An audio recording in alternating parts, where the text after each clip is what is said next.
Alrighty, and we're back. This is episode 3 of the I'm Just Talking series, I guess. Podcast. I don't know. It sounds so silly calling it a podcast because it's not on any podcasting services, or I don't even what makes something a podcast or not. I don't really know. So this is a long form video of some kind.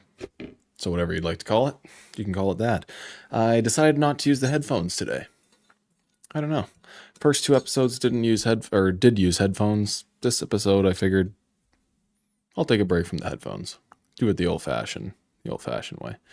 Also, I have changed the lighting again. I am continuously changing it because I can't seem to find a happy medium no matter what I do. The first episode was hilariously, what's that word? Like, medical, it was like sterile. That's the word I'm looking for. It was very sterile. So, the second episode, I tried to make it kind of a little bit warmer. And then it was like I was living inside of a pumpkin. So, I don't know. I think I've almost gotten there now with this one. Like, when I'm looking at it, it's not phenomenal, but it's not terrible either. So, I don't know. We'll stick with that for now. I also have a blue thing now, so that's an addition. I have a blue thing. So, yeah. If you don't have a blue thing, then get on my level.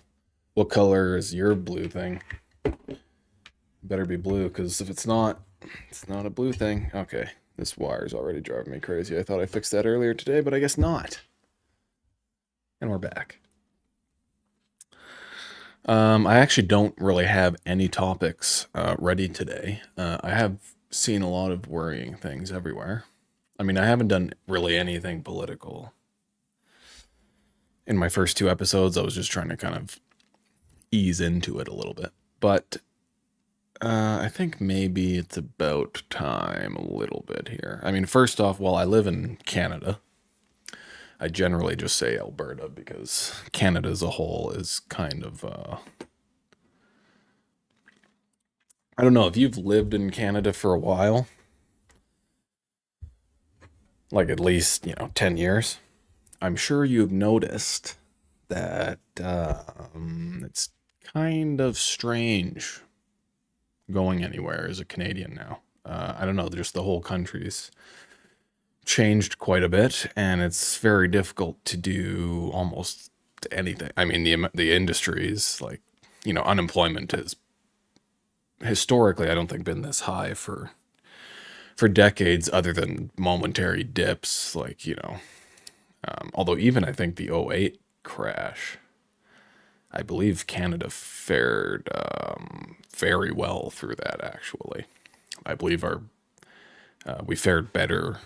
Technically, we fared better compared to the US during that. But since then, obviously, that's changed quite a bit.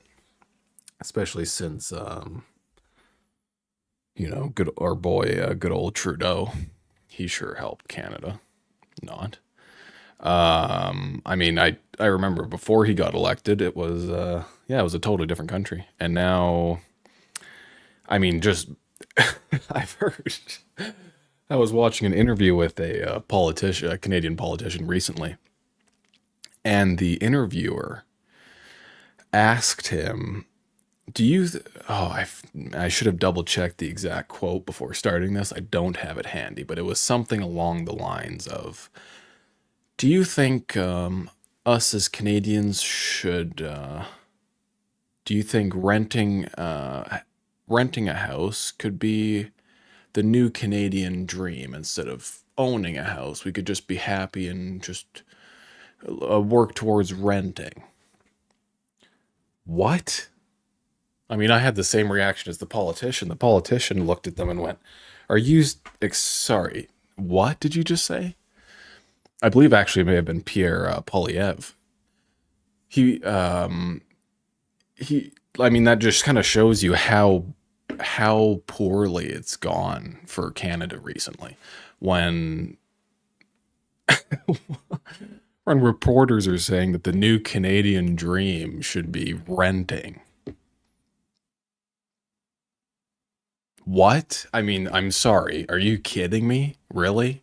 20 years ago? Not even. It was fairly normal for I don't have the exact statistic, but it was I think mid to high 20-year-olds, like 28, something like that, were owning homes, or at least having mortgages at the time, just 10, 20 years ago.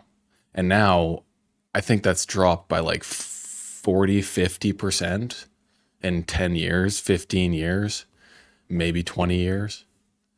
I should have brought the statistics with me instead of just kind of guessing off of memory. But anyway, just ignore that part. You can Google it yourself, I suppose. No one's listening to this anyway. I don't know why I'm making a big deal of that. But, I mean, just things like that really shows you how weird it's getting in Canada when buying a house seems almost unrealistic. I mean, that's pretty strange. I mean, I don't know, maybe not. It seems strange to me. But luckily for us, our current Prime Minister, Carney, has noticed this, I'm sure. So he's done us the great, great favor of sending $60 million to Haiti, I believe.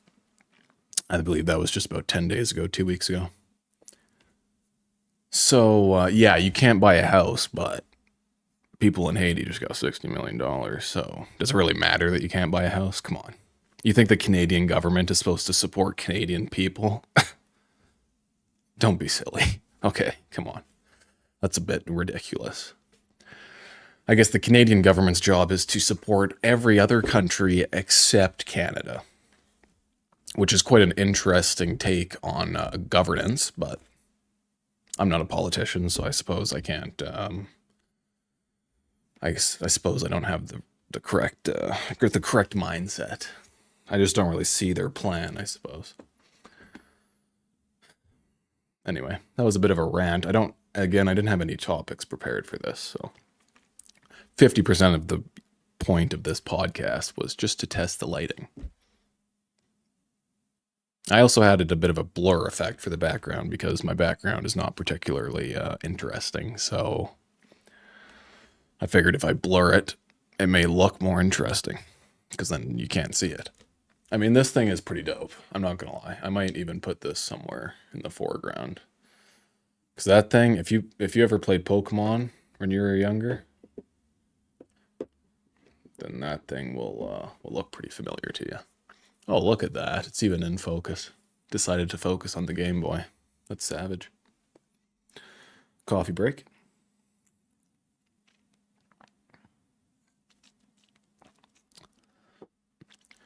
But yeah, so I guess why I need to diverge a little bit into politics on this podcast is just podcasts, whatever this is.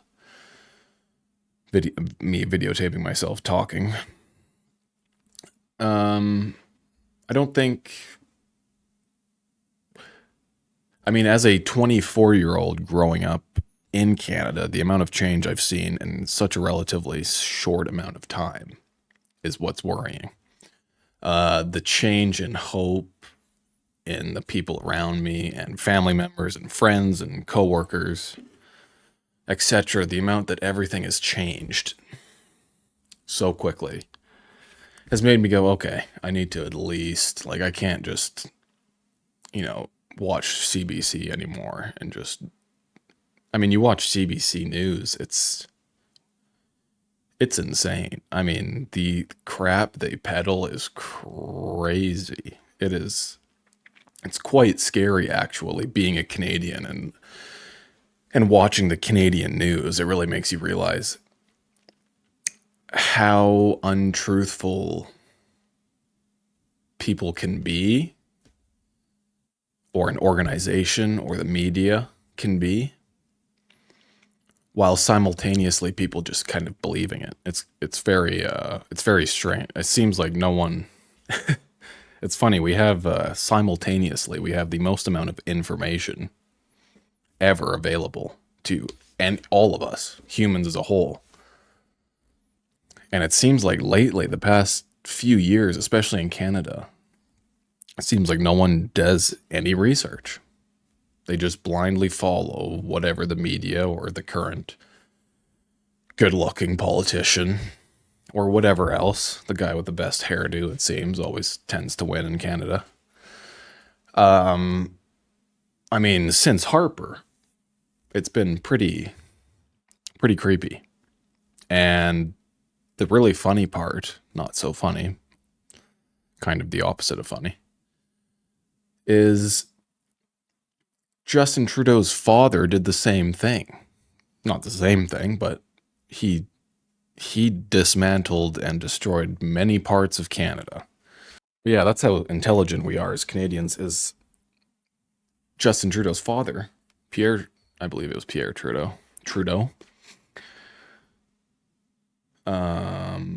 absolutely decimated a large part of the Canadian economy decades ago.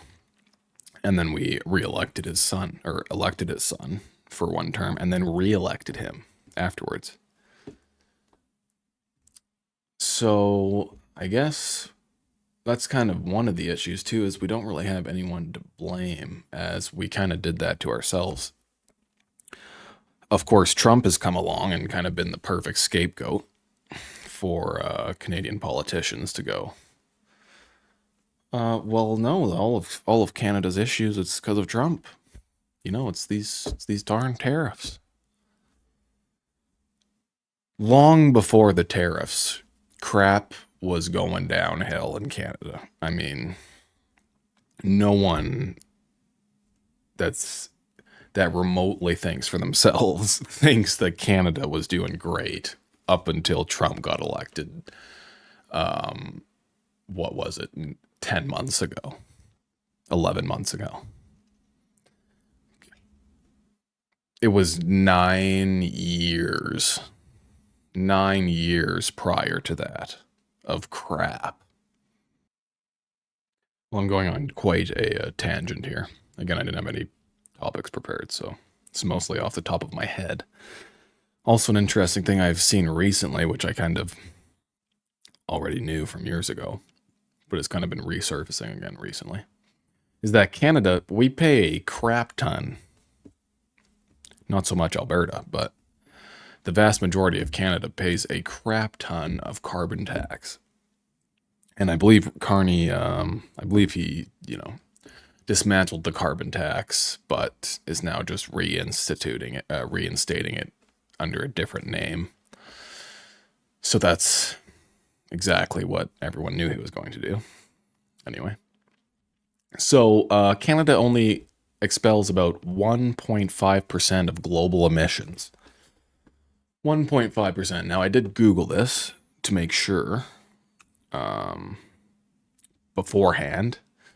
So this isn't, I know it's a Twitter post from a random thing, but less than 10% of humans on Earth pay a carbon tax. Canada is 1%, 1.5% of the global emissions. US, China, and India, 53% combined. Now, obviously, I'm not saying that Canada is like some type of super safe haven of, carbon or whatever. I mean, we kind of somewhat are, though, actually. We're in terms of globally, we're extremely clean. But the fact that we, as Canadians, pay so much, Canadian citizens pay so much in carbon tax and other forms of taxes that are like environmental tax, blah, blah, blah. It's absolutely crazy. It's craziness because it's not doing anything. I mean, all of Canada could be wiped off the face of the earth tomorrow, and it would make essentially no difference globally in terms of carbon production in the world. I mean, we're not even close.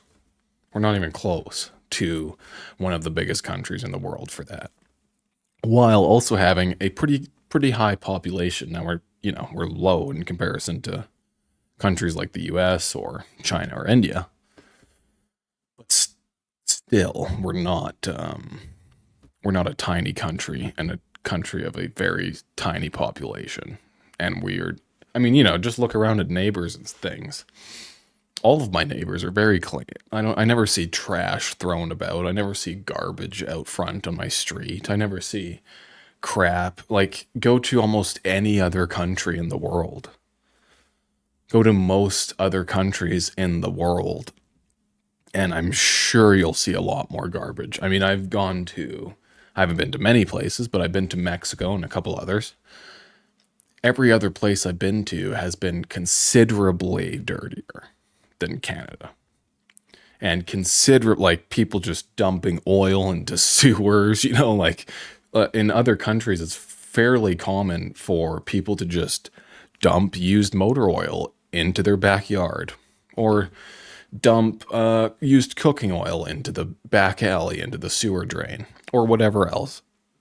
I mean, these things are very uncommon in Canada and fairly common in other places, while simultaneously Canadians are paying by far the most in carbon tax. That's ridiculous.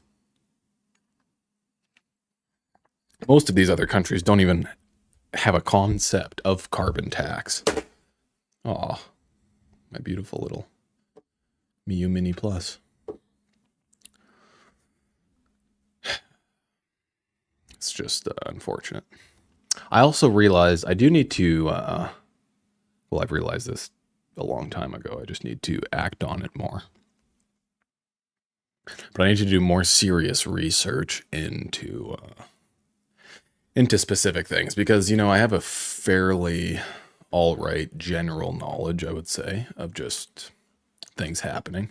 I mean, maybe, to be honest with you, not so much Canada. I mean, Canadian politics have always just been a little bit, Dick Masterson is live at the moment. The Dick Show, episode 480. Oh, it just went live 3 minutes ago. Oh, wow. Nice. That'll be funny if I just shared his live stream. Just my entire podcast episode was his podcast. Nice. Sorry, I'm looking at the typical Elon Musk tweets. Always fun. Always fun looking at him brag about SpaceX. I don't blame him. If I flew rockets to space to parts of space and like the atmosphere, and has he sent anything to the moon? I don't think so, right? I think that furthest was the thing he sent the furthest, that Tesla Roadster, was it? That's been orbiting the Earth. I don't know if it still is, but it was, I believe. The new Grok update is quite interesting as well. But yeah, I kind of realized I need to learn a little bit. I want to learn a little bit more in depth about things, because I have a fairly okay general surface knowledge, I guess you could say, but it's nothing in depth about politics specifically. I mean, I know things fairly in depth about cars and about fitness, like the biomechanics of the human body, and calories, and how to burn calories efficiently, and what to eat that's efficient for muscle growth and for longevity and for joint health and all of these things. I know quite a bit. I don't have any formal education on the topic, but I've read so many studies and watched so many videos and read so many meta-analysis of studies, blah, blah, blah, that just kind of over the years, I mean, it's been 2019, I think, so 6 years of heavily researching fitness. So I think for that, I have I'm going to turn this down. I have a fairly good knowledge of fitness. But I can't really say the same, I don't think, for politics. I just have kind of a surface, rudimentary kind of knowledge that doesn't run very deep. It's not very intricate. I wouldn't be able to tell you the ins and outs of many things, if anything. So, since I'm going to be doing more political things and maybe less fitness things, I should try diving into the political atmosphere more. I know way more about US things and topics than Canadian, because Canadians always, this just sucks. All of Canada's crap is just crap, to be honest. Canada is not, it's kind of embarrassing, to be honest, being a Canadian. It's probably why I don't have a Canadian flag behind me and I have an Albertan flag. I much prefer being an Albertan than a Canadian, to be honest with you. Especially how we're yeah. Anyway, most of the world looks at Canada as a joke for a reason, which is quite unfortunate because there's a lot of strong fellas in Canada. A lot of hard work and oil riggers and riggers. That sounds a little racist.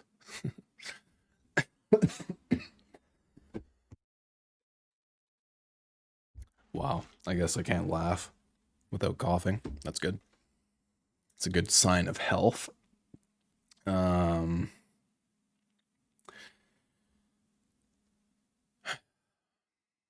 long am I into this here? 23 minutes. I don't think I was looking at my analytics. I think about 14 people watched the last episode, maybe 25 people. And I believe less than 5% or 10% made it past about 2 minutes or 5 minutes, I think, into the podcast. So at this point, it's 23 minutes into the podcast. I have essentially no one to please, no one to please, no one to, impress, really, because no one's still watching. So this is kind of the point of the show, that I can just do anything. You know what I mean? So I could just sit back here and sip my coffee and not even talk about anything for just hours and hours.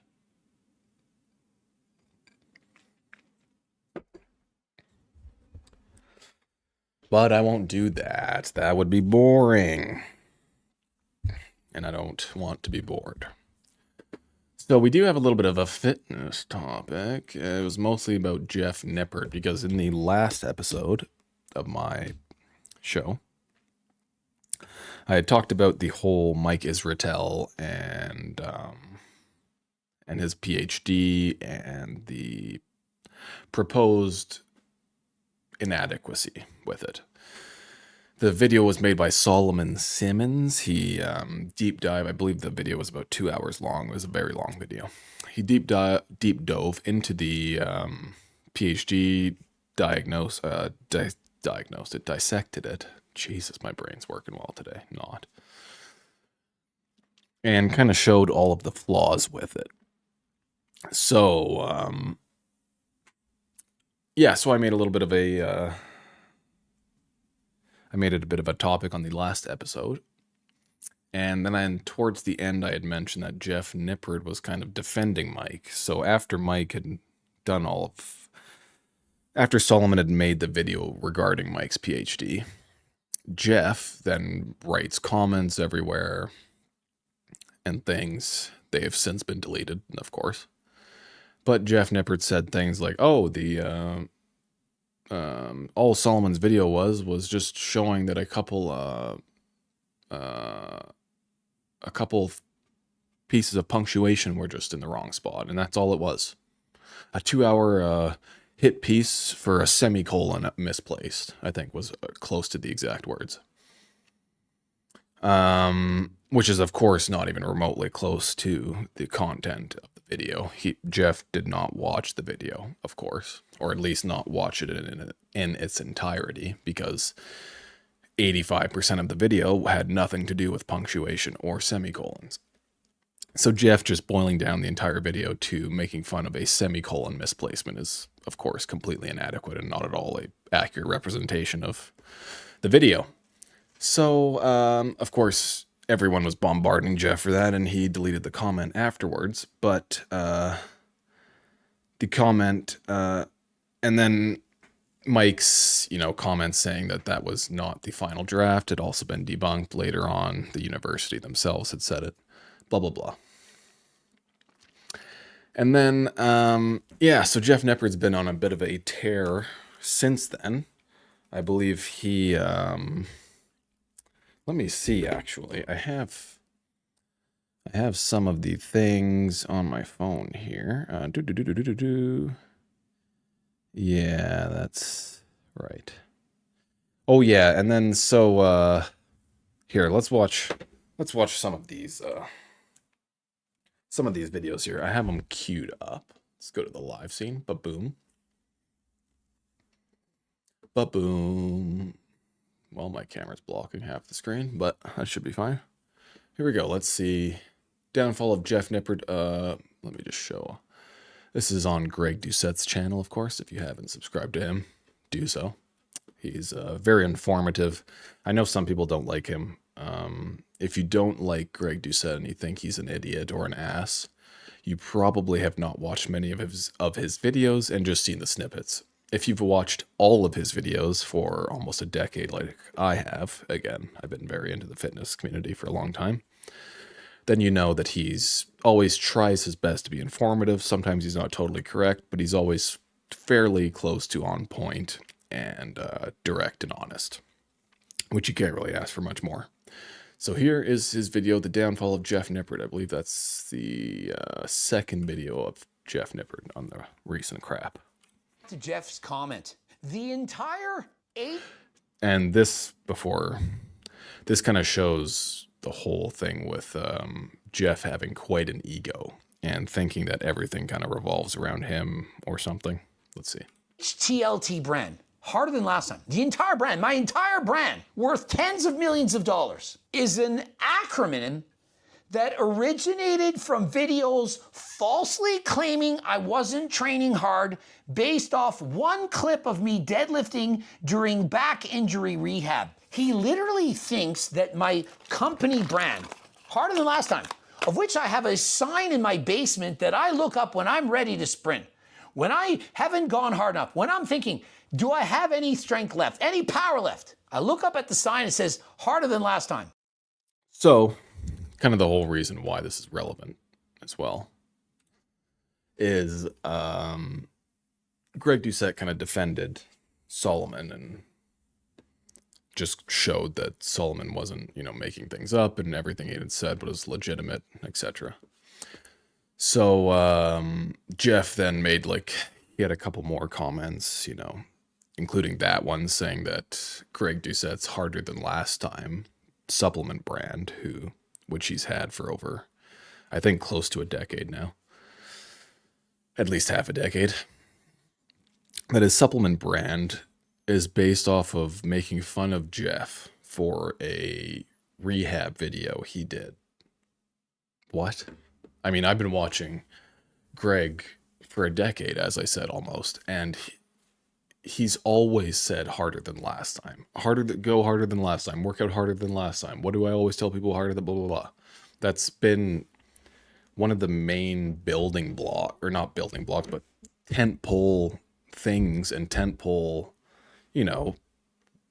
sentences that he's used. If you went throughout Greg Doucette's entire YouTube platform, go harder than last time, work out harder than last time. Anything with harder than last time has been used probably more than any other sentence in existence on his channel. I mean, that's not at all a Jeff Nippard. The fact that Jeff thinks that it's quite creepy. It kind of shows that he's not, he's that's craziness. Come on, are you kidding me? That's schizophrenic. If you think that's that's craziness. Come on, Jeff. What the hell are you talking about here? So yeah, then he critiques Greg for making fun of him, and he's been relentlessly bullying Jeff for a decade, which is not at all remotely close. The thing that Jeff is mostly referring to when he says that Greg Doucette was relentlessly bullying him for a decade what he's referring to is Jeff and his wife made some daily eating videos where they would eat 10,000 calories in the day. The girl, at the time, she was a bikini competitor in which is a class of bodybuilding in the female side, of course. Well, I don't know, it's technically not bodybuilding, it's the bikini competition, but it's a form of bodybuilding. So obviously she's extremely shredded, low body fat, abs, striations in her delts and her arms. She's bigger than I am while having less fat than I do. And then she's eating, 24 donuts in one sitting, apparently. Every video also had a miraculous amount of cuts where she'd eat 1.5 or half a donut and then cut. Oh, miraculously, the entire box is gone now. So, I mean, it seemed like she wasn't even doing that in the first place because, of course, she doesn't. She's a shredded bikini competitor. She's not eating 24 donuts in one sitting at a Tim Hortons. I mean, that's ridiculous.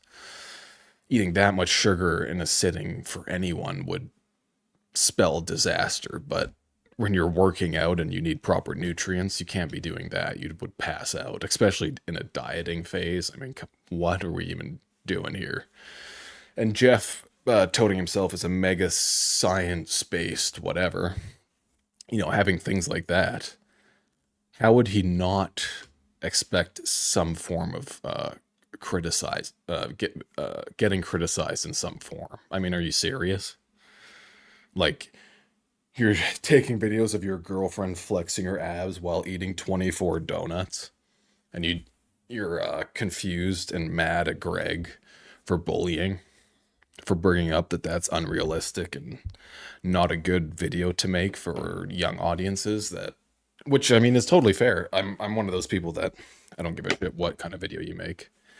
I'm kind of a freedom above most other things type of person, but other people also have the freedom to critique you. That's part of freedom is, yes, you have freedom to do things and make videos of things, but other people also have the freedom to critique it. That's how it works. So that's kind of the beauty of freedom is it means no one's hands are tied. You know what I mean? So then he continues on to this part. This is another Greg Doucette video. This is the just later. Actually, this is the same video, just later on. And I'll play this little clip for you guys now. And so then he says, recently, he sent a harassing email received by my mom, who manages my web email. Let's unpack this. He writes Jeff an email, of which his mom reads, because his mom manages his email. I mean, what is Jeff living with his mom? His mom manages his email. And so his mom reads the email, which is directed at Jeff. And he then says, oh, you wrote my mom a nasty email. No, Jeff, he wrote you the email, and your mom happened to read it. What did you say? Mom, the meanie, he wrote me a nasty email. Read it, mommy. Not the mama, not the mama. What? I wanted to include that last part because it was kind of funny. That's part of the reason why I like Greg, because his brother's newfound editing style has been pretty funny. It's like full brain rot editing lately. It's pretty funny to watch, but yeah, so that's another thing you can kind of see. I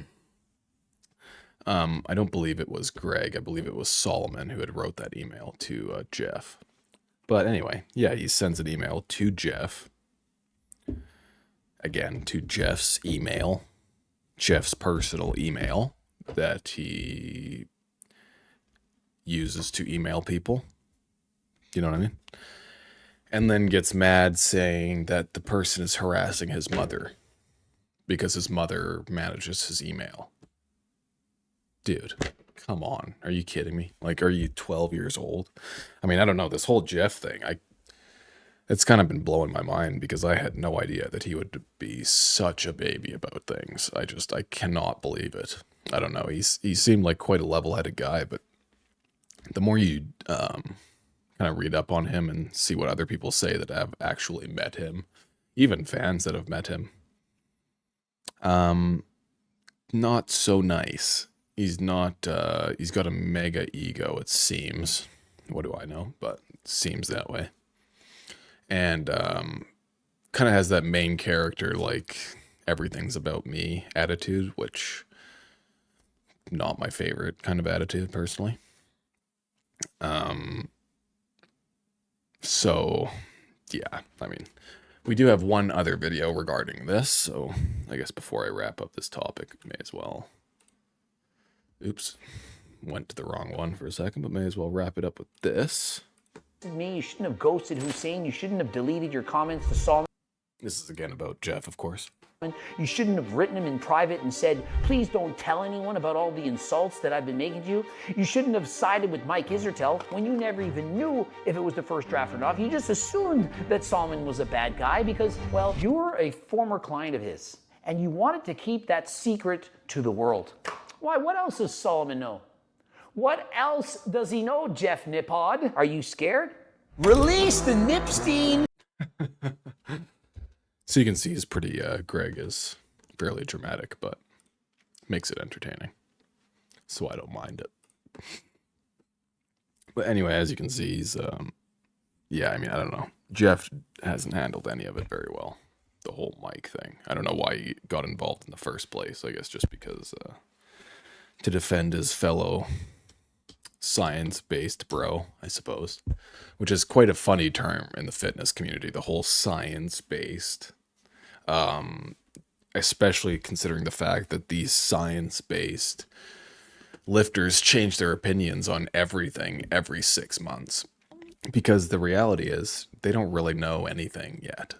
I mean, it's such a complicated thing with muscle growth and diet and amount of reps in a set and amount of sets in a workout and amount of workouts in a week and sets throughout that week and the amount of rest days in between. And there's so many factors.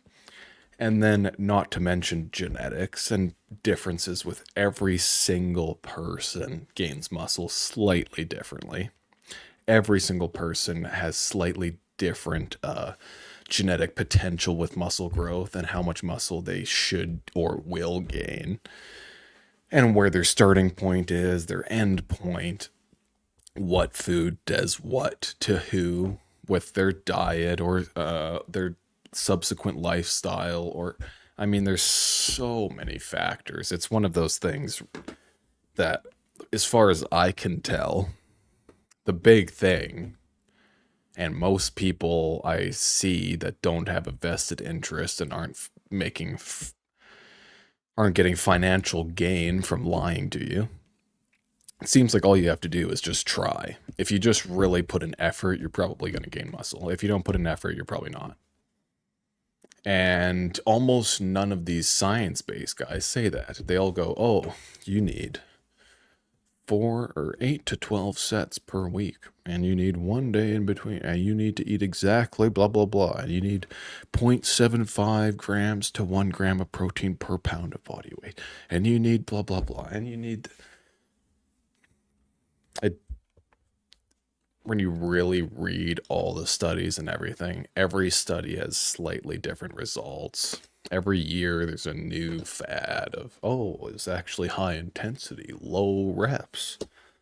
And then 3 days later, well, not 3 days, but 3 months later, it's, oh, now there's a meta-analysis and it's showed that it's actually low intensity and a high amount of reps. And then another one comes out and it's like, oh no, it's high intensity and high reps, but just a very low number of sets. And it's like, oh my God. That's kind of the issue with the whole fitness thing. And why I got so addicted to reading into studies and everything is because it's, you see, like, every study almost has a different result, and every group of studiers, or group of people that conduct studies have different results, and it's very interesting. So anyway, yeah, that's been very interesting to watch with the whole Jeff and the science-based community kind of falling apart. Right about the same time, well, a week or two prior, so a week or two ago, Sam Sulek did a podcast with, I don't quite remember who, but he's quite a popular podcaster in the fitness community. And he did a podcast with Sam, and Sam had kind of called out the science-based community within that podcast and kind of said himself that just try, just put in effort.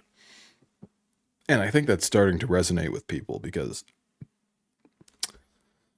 I think people are just starting to get sick of these science-based, like, bro. It's not hard to notice. Every 3 months there's a new thing, and every 3 months there's a different study that shows different results than the last. And every 3 months you have to change your workout style yet again. And during that, every time you notice, wait a second, I'm getting 0 changes in results. Every time I do anything, as long as I try, I'm getting results. So why focus on the minute little silly details? Because one study with 14 freaking people who have different genetics than you. I mean, and I'm not at all saying that studies are not important or anything like that. There's a reason why I've read so many studies. It's because I think they are so important. But at the same time, you have to read past them, and you have to take each study with a grain of salt. You can't take one study as the word of God, because it's just not the case. There's so many anomalies and little things that go into it that could be the reasoning for certain results of certain studies. I mean, you just can't. You can't take one study and just say that's the study. Even when multiple studies show something, you still need a few more. And a lot of the time, the results end up changing. So, that's my beef anyway with the science community, is that they just they seem to hang on every new study that comes out, and not everything as a whole a lot of the time. So, yeah. Anyway, about 44 minutes in. That's not bad. I don't know if I have any other topics really that would... Oh, there is one, but I don't really want to get into that today, to be honest. Oh, and this is fairly interesting as well. Let me just show you this little graph, since I was talking about the whole Trudeau thing earlier. This is a graph, well, my face cam is covering part of it, but you can see the years at the bottom, and the Canada and US GDP per capita. So as you can see, that's Trudeau getting elected. Now, Trump got elected right about here. So all of the Canadian media saying that Trump caused all of this. I mean, are you kidding me? Like, really? He caused that? Especially because in his first term, he did essentially nothing to hurt Canadian trade, almost whatsoever.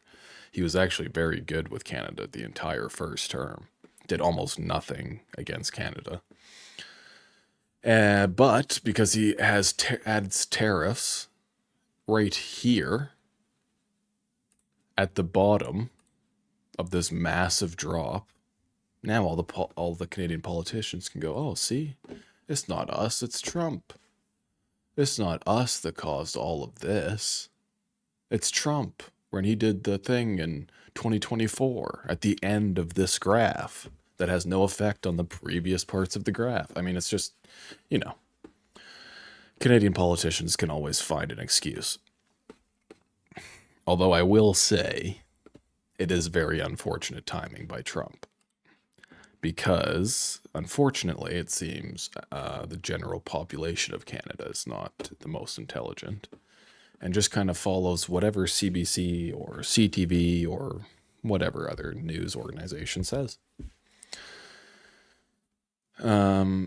Because, yeah, it is unfortunate, the timing with the Trump tariffs, I will say that. Definitely didn't help. And also definitely didn't help the whole political climate in Canada, because it just gave all these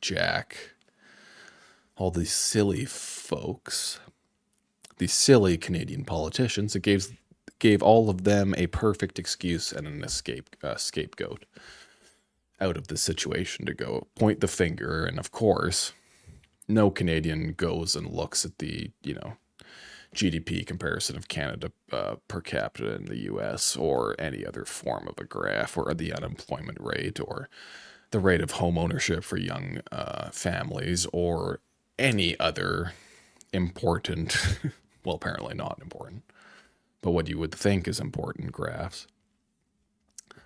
They don't care.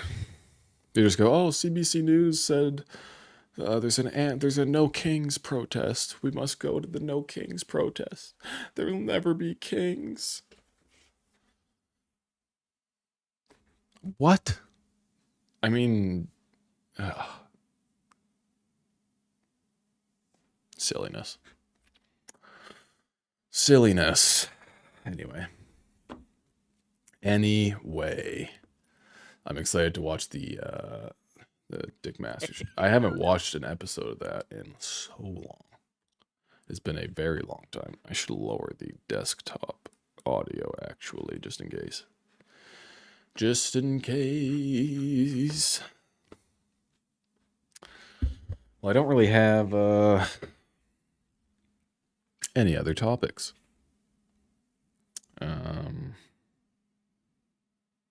Oh yeah, Lyle. I mean, I'm kind of bouncing all over the place, but I suppose I could go back to the Jeff Nippard thing.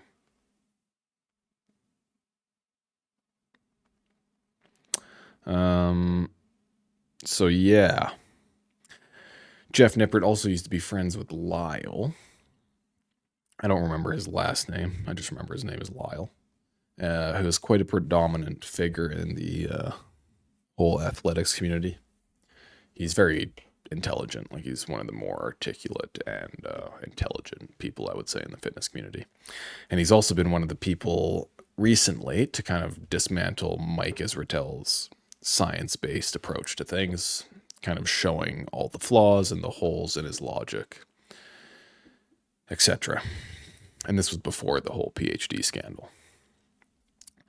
So, I suppose Lyle and Jeff used to be good friends. Or not good friends, but at least associates. And they made a few videos together back in the day. And Lyle used to consult Jeff with, or Jeff used to consult with Lyle for many things, for his research and blah, blah, blah, and videos. And then, of course, Lyle started not being so gracious to Mike Israetel and kind of exposing some of the ridiculousness in his programs and things he would say. And his whole RP hypertrophy crap company. And that made Jeff very unhappy, I suppose, because Jeff just completely stopped communicating with Lyle, it seemed, and that started a whole thing. So Lyle and Jeff Nippard were no longer friends. So, yeah, that's another part of the whole Jeff, like, it seems he doesn't really care about, for being someone that totes, scientific, being a scientific person and scientific evidence, etc., being someone that's perpetuating all of that, and at the same time, distancing yourself from people because they're trying to be scientific and looking at the evidence rather than just being friends with someone because they're popular online. Doesn't really make sense. I mean, Jeff obviously seems to be the pretty boy, like, the fake, which is unfortunate. You never seem that way to me. But those are generally the people that are the best at it. The people that are not good at pretending don't go very far, obviously. The people that are very good at pretending are the ones that go far, like Jeff. So yeah, that's the whole kind of thing's been pretty sad, to be honest, to watch because it's I mean, I don't know, it just seems like really. I mean, why not? Like, if you're the scientific guy, why not be scientific? Like, why are you choosing sides? And because Jeff could have easily come out and, I mean, first off, he could have actually properly watched Solomon's video and had a proper understanding of what the critiques were on Solomon's part. But other than that, I mean, you know, the whole thing is pretty silly. Well, if someone for some reason has stayed and actually been watching this, let me know what the lighting is like. I think this is, I mean, I don't know, it looks yellow still, so I need to figure that out. But it's not too bad, I don't think. I don't think it's too terrible.